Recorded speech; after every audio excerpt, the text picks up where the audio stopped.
উৎসবের আবহে রঙিন পর্দায় যখন নায়ক হয়ে ওঠেন জনতার কণ্ঠস্বর, তখন সিনেমা আর শুধু বিনোদন থাকে না, হয়ে ওঠে এক উন্মাদনা। তেমনি এক প্রতীক্ষিত আয়োজন নিয়ে বড় পর্দায় ফিরছেন দক্ষিণের তারকা পওয়ান কল্যাণ তার নতুন সিনেমা উস্তাদ ভগবত সিং নিয়ে।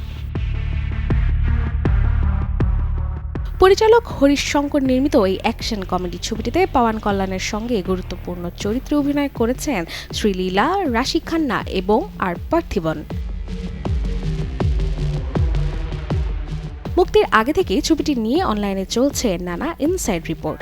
একটি তেলেগু প্ল্যাটফর্মের দাবি, পুরো ছবি জুড়েই যেন একক আধিপত্য রয়েছে পওয়ান কল্যাণের, যেখানে প্রায় 2.5 ঘন্টা ধরে তিনি নিজেই হয়ে উঠেছেন গল্পের মূল চালিকা শক্তি। অ্যাকশন, কমেডি, আবেগ, নাচ আর রোম্যান্স সবকিছুর মিশেলে তার চরিত্রকে দেখা যাবে পূর্ণাঙ্গ বাণিজ্যিক রূপে।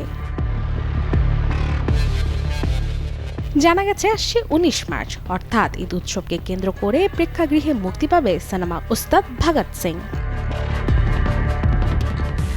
Desk report, channel 24।